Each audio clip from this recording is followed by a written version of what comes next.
প্রিয় ভিউয়ার্স আসসালামু আলাইকুম। এই মুহূর্তে যারা ভিডিও দেখছেন আপনাদের প্রত্যেকের জন্য দোয়া ও ভালোবাসা থাকলো। যারা বিভিন্ন ইনফরমেশনের জন্য ভিডিও দেখছেন দেখতে থাকুন, দেখতে দেখতে আপনারা ইনফরমেশন পেয়ে যাবেন ইনশাআল্লাহ। রোমানিয়াতে আপনারা সাম্প্রতিক সময়ে বিভিন্ন প্রশ্ন করছেন, ফার্স্ট ক্লাস কোম্পানিতে যাব না সেকেন্ড ক্লাস কোম্পানিতে যাব নাকি থার্ড ক্লাস কোম্পানিতে যাব। তার আগে আপনাকে জানতে হবে কোম্পানি কি, কোম্পানি কত ধরনের হয়ে থাকে এবং কোম্পানির সংজ্ঞা কী। বাংলাদেশে যেমন বেসিক্যালি তিন ধরনের কোম্পানি আছে, একটা হচ্ছে প্রোপ্রাইটারশিপ কোম্পানি, আরেকটা হচ্ছে পার্টনারশিপ কোম্পানি, আরেকটা হচ্ছে limited company. Proprietorship company, partnership company, এর মধ্যে আবার লিমিটেড কোম্পানির মধ্যে আবার প্রকারভেদ আছে। Public limited company, private limited company. তো আমি এই বিষয়ে বিস্তারিত আলোচনা করব না, যেহেতু এটা আমার মূল ফোকাস না। জাস্ট আপনাদেরকে বোঝানোর জন্য বলছি, প্রোপ্রাইটারশিপ কোম্পানি বাংলাদেশে যারা, সেটা হচ্ছে একক মালিকানাধীন যে কোম্পানি। তো আর পার্টনারশিপ মানে হচ্ছে একাধিক, অর্থাৎ মিনিমাম 2 জন ম্যাক্সিমাম 20 জন, এটা হচ্ছে পার্টনারশিপ কোম্পানি আমাদের দেশের। তো রোমানিয়া তো সেম, রোমানিয়ান জয়েন্ট স্টকে নিবন্ধন করার জন্য সেম এই সিস্টেমেই হচ্ছে গিয়ে কোম্পানি গঠন করতে হয়। সেখানকার লয়াররা এভাবেই কোম্পানিগুলো গঠন করে। তো ফার্স্ট ক্লাস কোম্পানি বলতে, সেকেন্ড ক্লাস কোম্পানি বলতে আপনারা কি বোঝাচ্ছেন সেটা আজকে আপনাদের এই ভিডিওর মধ্যে আমি ক্লিয়ার করছি। ফার্স্ট ক্লাস কোম্পানি আর সেকেন্ড ক্লাস কোম্পানি বলতে এক কথাই কিচ্ছু নাই, সব কিছু সমান। কারণ ছোট অফিসে যেমন বড় অফিসার আছে, আবার বড় অফিসেও কিন্তু ছোট অফিসার আছে। Basically there is no different between first class and second class company. আপনাকে এটা মাথায় রাখতে হবে। আরে ভাই, ইউরোপের ভিসা যে কোনো সময় বন্ধ হয়ে যাবে, রোমানিয়া যে সব সময় ভিসা দিবে না, দিলেও রিজেকশন বাড়িয়ে দিবে। অর্থাৎ 10টা সাবমিট করলে 5টা ভিসা হবে অথবা 4টা ভিসা হবে, সেই দিন সামনে চলে আসছে। সুতরাং আপনারা সৌদি আরব, দুবাই, কাতার, ওমান, বাহরাইনের মতো যেভাবে আপনারা চাচ্ছেন যে ফার্স্ট ক্লাস কোম্পানিতে কত, সেকেন্ড ক্লাস কোম্পানিতে কত, আমি আগেও বলছি আপনারা আগে যান, সেখানে যান। আরে ফার্স্ট ক্লাস কোম্পানিতে আপনি যদি কিছুই না জানেন, যেমন আপনি যদি আনস্কিল ওয়ার্কার হয়ে থাকেন, আপনি ফার্স্ট ক্লাস কোম্পানি দিয়ে কি করবেন আর সেকেন্ড ক্লাস কোম্পানি দিয়ে কি করবেন। একটি ছোট্ট গল্প বলি। আমার কাছে একজন আসছিলেন, তিনি ঢাকা বিশ্ববিদ্যালয় থেকে গ্র্যাজুয়েশন কমপ্লিট করেছেন। তো এসে তিনি আমাকে বললেন যে ভাইয়া, আমার জন্য কোন ধরনের কাজ করা যাবে, কোন ধরনের কাজের সন্ধান দিতে পারবেন। আমি বললাম আমার কাছে এই মুহূর্তে কনস্ট্রাকশন ছাড়া আর কিছুই নাই। তিনি বললেন ওকে, নো প্রবলেম, আমি কনস্ট্রাকশনেই যাব। তারপর সেই কনস্ট্রাকশনেই তিনি রোমানিয়াতে চলে গেলেন। রোমানিয়াতে চলে গিয়ে তিনি কি কনস্ট্রাকশনের কাজ করছেন? না, তিনি কনস্ট্রাকশনের কাজ করছেন না। কনস্ট্রাকশনের কাজ শুনলে আমরা যেটা মনে করি, ইট, বালু, রড, সিমেন্ট, ভারী জিনিস মাথায় নেয়া। কনস্ট্রাকশন মানে সেরকম না। কনস্ট্রাকশন একটি ইঞ্জিনিয়ারিং প্রজেক্ট। সুতরাং আপনি চাইলেই কনস্ট্রাকশনের কাজ আপনি করতে পারবেন না। আপনি চাইলেই আপনি যে কোনো কাজ, কনস্ট্রাকশনের যে কোনো কাজ করতে পারবেন না। আপনি যদি আনস্কিল ওয়ার্কার হয়ে থাকেন, আপনি ইট গাঁথতে পারবেন না। আপনি যদি আনস্কিল ওয়ার্কার হয়ে থাকেন, আপনি রড বাইন্ডিং করতে পারবেন না। আপনি যদি আনস্কিল ওয়ার্কার হয়ে থাকেন, আপনি মিক্সিং করতে পারবেন না। অর্থাৎ কতটুকু পানিতে কতটুকু সিমেন্ট, কতটুকু বালি মিক্স করতে হবে, এটা আপনি পারবেন না। কারণ এটা প্র্যাকটিক্যাল ব্যাপার, পড়াশোনার ব্যাপার, অভিজ্ঞতার ব্যাপার। কিন্তু আপনারা কনস্ট্রাকশনের কথা বললে আপনারা গায়ে জ্বর উঠে যায়। কনস্ট্রাকশনের মধ্যে অনেক জেনারেল সাইড আছে, যে জেনারেল সাইডগুলোতে আপনি যাবেন একজন আনস্কিল ওয়ার্কার হিসেবে। আর স্কিল ওয়ার্কার হিসেবে যেমন যারা স্কিল আছে, তারা মেশনের কাজে যাবেন। অর্থাৎ যারা ইট গাঁথতে পারেন, এটাকে মেশন বলা হয়। যারা রড বাঁধতে পারেন, রড বাইন্ডিংয়ে যাবেন, স্টিল ফিকচারে যাবেন, তারপরে কার্পেন্টিংয়ে যাবেন, পেইন্টারে যাবেন। ভ্যারাইটিস সেক্টরে এখানে স্কিল ওয়ার্কারদের কাছে সুযোগ আছে। ওয়েল্ডিংয়ে যাবেন।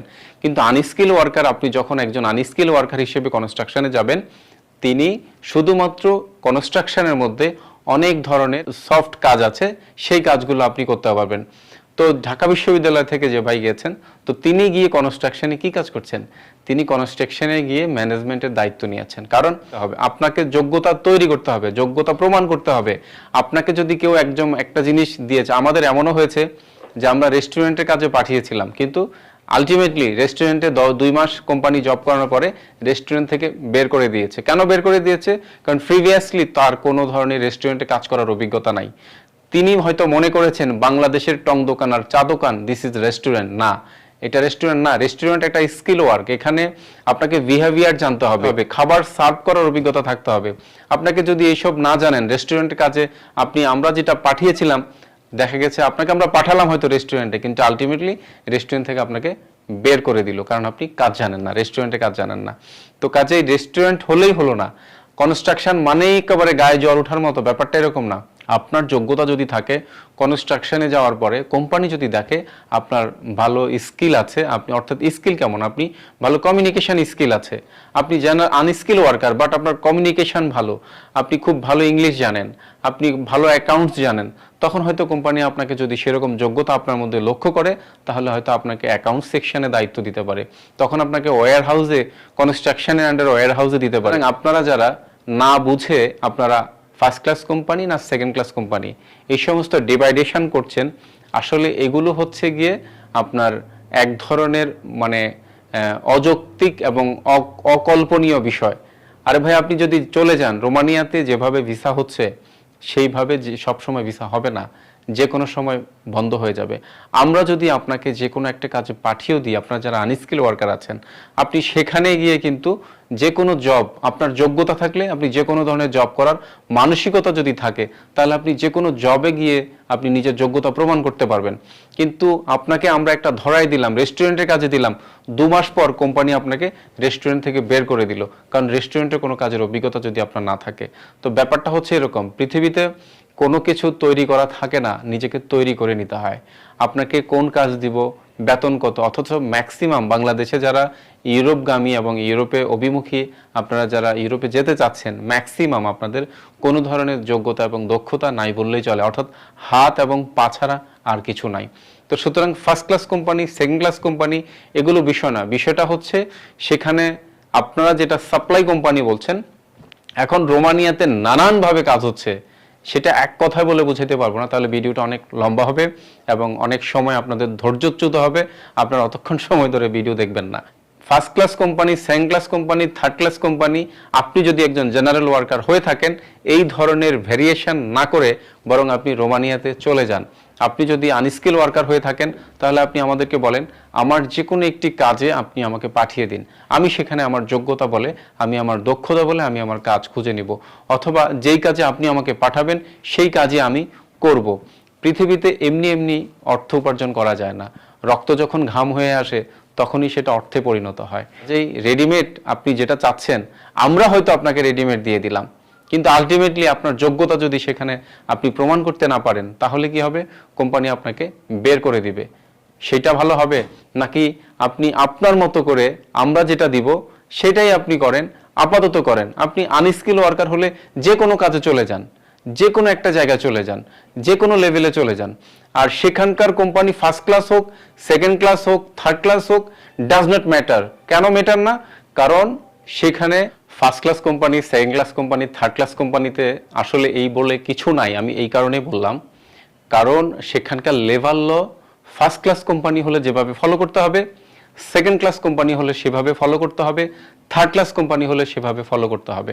কোম্পানি নিবন্ধন নেওয়ার সময় আপনি যে রুলস রেগুলেশন, অর্থাৎ যখন পারমিটটা বের হয় তখনই কিন্তু পারমিট ইমিগ্রেশন থেকে জাস্টিফিকেশন করা হয়, অর্থাৎ যে কোম্পানিতে ওয়ার্ক পারমিট ইস্যু হচ্ছে সেই কোম্পানিতে ওয়ার্কার রাখার মতো ক্যাপাবিলিটি আছে কিনা, অ্যাকোমোডেশন দেওয়ার মতো ক্যাপাবিলিটি আছে কিনা, এই সমস্ত বিষয়গুলি কিন্তু ইমিগ্রেশন থেকে আইডেন্টিফাই করা হয়। কাজে first class company, second class company, third class company, আপনি ফার্স্ট ক্লাস কোম্পানিতে গেলে খুব ভালো থাকবেন, সেকেন্ড ক্লাস কোম্পানিতে গেলে খারাপ থাকবেন, বিষয়টি এমন নয়। বিষয়টি হচ্ছে আপনি যে কোনোভাবে রোমানিয়ান গভর্নমেন্টের নিবন্ধিত কোম্পানিতে যদি যান, যদি আপনার পারমিট সে কোম্পানি থেকে চলে আসে, কন্ট্রাক্ট পেপারে যে পরিমাণ আপনাকে ডিক্লারেশন দিবে, যে পরিমাণ স্যালারি ঘোষণা করবে, আপনাকে সুযোগ সুবিধা বর্ণনা করবে, সেই সুযোগ সুবিধা আপনাকে তারা দিতে বাধ্য। এবং রোমানিয়াতে মিনিমাম সেখানকার লেভেল ল অনুযায়ী যে পরিমাণ একজন ইন্টারন্যাশনাল ওয়ার্কারকে যে পরিমাণ স্যালারি দিতে হয়, সেই পরিমাণ স্যালারি তিনি আপনাকে দিতে বাধ্য। তাহলে আপনি ফার্স্ট ক্লাস কোম্পানি খুঁজে লাভ কি? বরং আপনি নিজেকে বলেন আমি ফার্স্ট ক্লাস না সেকেন্ড ক্লাস, আমি থার্ড ক্লাস না ফার্স্ট ক্লাস। আপনি নিজেকে প্রশ্ন করেন, আপনি যদি ফার্স্ট ক্লাস হয়ে থাকেন তাহলে ফার্স্ট ক্লাস না, আপনি সেকেন্ড ক্লাস কোম্পানিতে গেলেও আপনি ফার্স্ট ক্লাস সুবিধা পাবেন। কিন্তু আপনি যদি থার্ড ক্লাস হয়ে থাকেন তাহলে আপনি ফার্স্ট ক্লাস কোম্পানিতে গিয়েও ফার্স্ট ক্লাস সুবিধা পাবেন না। আগে নিজের যোগ্যতা বৃদ্ধি করেন, আগে ইউরোপে যান, চলে যান, এই সমস্ত দোলাচলায় না পড়ে বরং আপনি যান, গিয়ে নিজের যোগ্যতা বৃদ্ধি করেন, ক্যাপাবিলিটি বৃদ্ধি করেন, তাহলে আপনি সেখানে সফলভাবে আপনি একজন ইমিগ্রেন্ট হয়ে অভিবাসী হিসেবে আপনার নিজেকে আগামী দিনে একজন অভিবাসী হিসেবে বাংলাদেশের নাম উজ্জ্বল করতে পারবেন। আপনারা first class, second class, third class এই সমস্ত বিষয়ে রূপান্তর না করে বরং আপনি নিজে একটি যোগ্যতা অর্জন করে অথবা যে কোনো একটি কাজে যার কাছে আপনারা ফাইল দিচ্ছেন তার কাছে যে কোনো একটি কাজে জমা করে দেন। আমরা অনেক সময় যেটা করি সেটা হচ্ছে আমরা আমাদের কাজের মধ্যে কিছু ভেরিয়েশন থাকে, সেটা আমরা আমাদের মতো করে আমরা first class, second class, third class হিসেবে বর্ণনা করে রূপায়িত করি। ব্যাপারটা ইউরোপিয়ান এবং রোমানিয়াতে তাদের লেভেল ল অনুযায়ী কিন্তু সেরকম না। অর্থাৎ আপনি একজন শ্রমিক হলে ফার্স্ট ক্লাস কোম্পানি আপনাকে যেই সুযোগ দিবে, সেকেন্ড ক্লাস কোম্পানি আপনাকে সেই সুযোগ দিতে হবে, থার্ড ক্লাস কোম্পানি আপনাকে সেই সুযোগ দিতে হবে। কারণ সেই পরিমাণ সুযোগ সুবিধা না দিলে আন্তর্জাতিকভাবে তারা কোনো ধরনের শ্রমিক নেয়ার অনুমোদন পায় না। তো কাজেই আপনি ভয়ের কিছু পাবেন না যে first class company, second class কোম্পানিতে যাচ্ছি না থার্ড ক্লাস কোম্পানিতে যাচ্ছি। বিষয়টি দীর্ঘদিন থেকে আমাকে ভাবাচ্ছে বিদায় এ বিষয়ে আমি আপনাদেরকে আজকে খোলাসা করে দিলাম। তবে আপনি চলে যান, নিজে আগে কিছু একটা করেন, সেখানে গিয়ে যান, যাওয়ার পরে আপনি আপনার জীবনকে গোছাতে পারবেন, সেখানে গিয়ে আপনি ভালো করতে পারবেন। আপনি যেটা কল্পনা করছেন সেখানে গিয়ে দেখবেন আপনার কল্পনা যেখানে শেষ হয়েছে সেখানে গিয়ে দেখবেন আপনার কল্পনা সেখানে আবার শুরু হয়েছে।